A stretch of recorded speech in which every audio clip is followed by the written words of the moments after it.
Welcome to the webcast about third-degree price discrimination in monopolies. First, theory will be discussed and exercises will follow.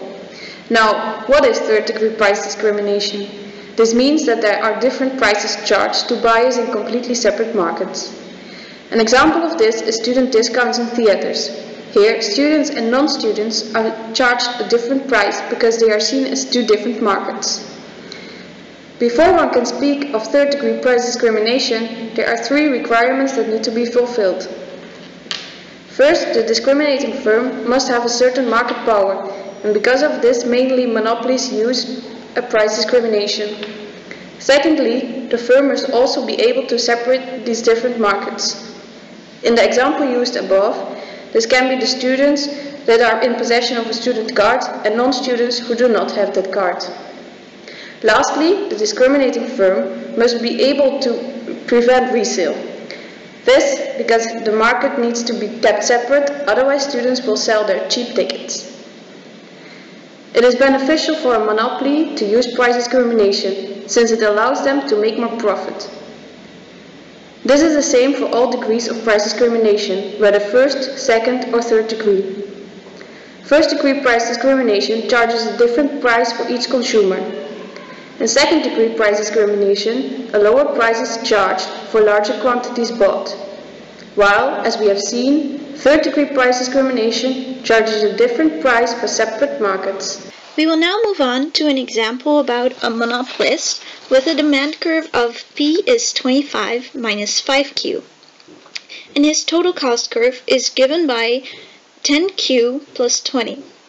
Everyone can buy his goods at the normal price of Pn, but students can get a discount, so they only have to pay Ps.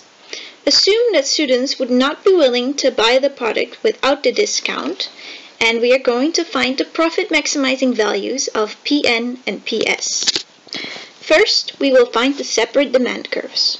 So we know that Q total is Qn plus Qs, and we know that Pn is the regular demand curve, which is 25 minus 5Qn.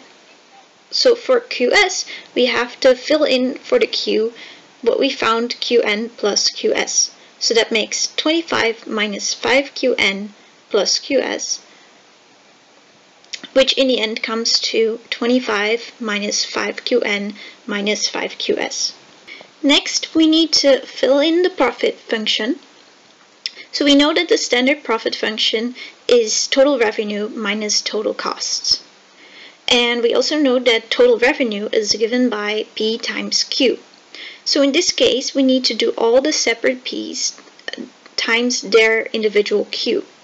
So we will do the P of Pn times Qn and Ps times Qs. And then we subtract from that the total cost, which is 10Q plus 20. So for Q total, we will fill in Qn and Qs.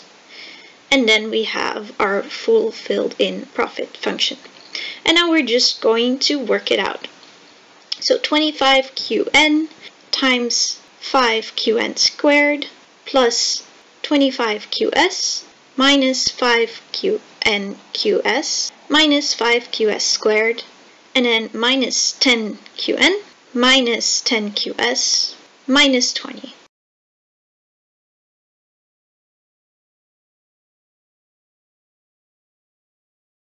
And then working this further out, we get 15Qn because 25Qn minus 10Qn minus 5Qn squared plus 15Qs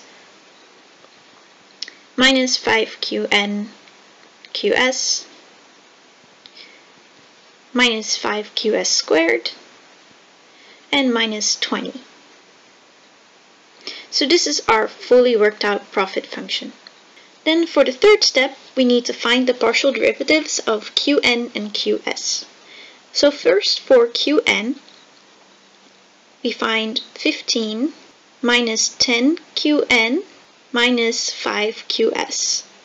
And then for Qs, we find 15 minus 5Qn minus 10Qs.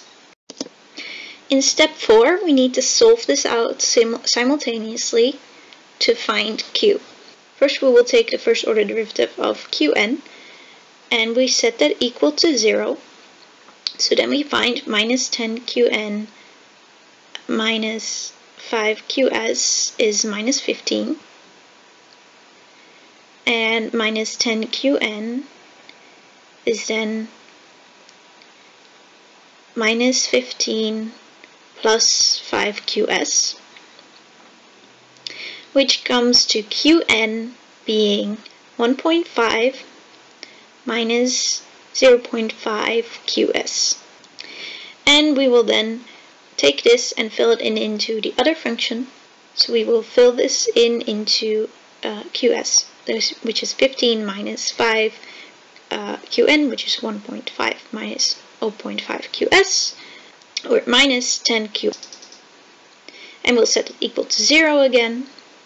When we work this out, we get 15 minus 7.5 plus 2.5 qs minus 10 qs equals 0.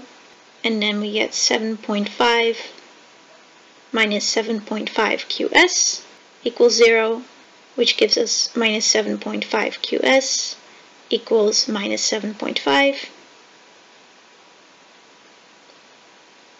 And then qs is 1. And then finally we will take this qs and fill it into the qn that we found. So qn is 1.5 minus 0.5 times qs, which is 1. And then qn also comes to 1. For our final step, we just need to plug the q's values we found into their separate demand curves. So for pn, which is 25 minus 5qn, qn is 1, so 5 times 1, which gives us a value for pn is 20. And then we do the same for ps. So ps is 25 minus 5 times 1 minus 5 times 1, because qs is also 1, and ps then comes to 15. And these are the profit maximizing values that we were looking for. Finally, I will show you by using a graph that a price discriminating monopolist makes more profit than a non-price discriminator. And so in this graph, we will first draw the demand curve, which we know is at q is 5 and p is 25. And then we will fill in the values that we found. So we know that at a quantity of 1, he sells it at a price of 20. And we know that the marginal cost curve is the first order derivative of the total cost curve, so that comes to 10. So then the area that is shaded shows you the profit that he makes in the first situation. Now in the second situation, we know that he sells one more quantity to the students, and he sells this at a price of 15. And so we can then block in this area as well, which will give us the profit he makes from the students.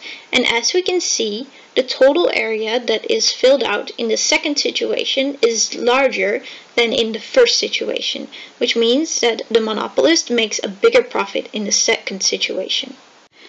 We hope this helped you understand how third-degree price discrimination works. Thank you for watching.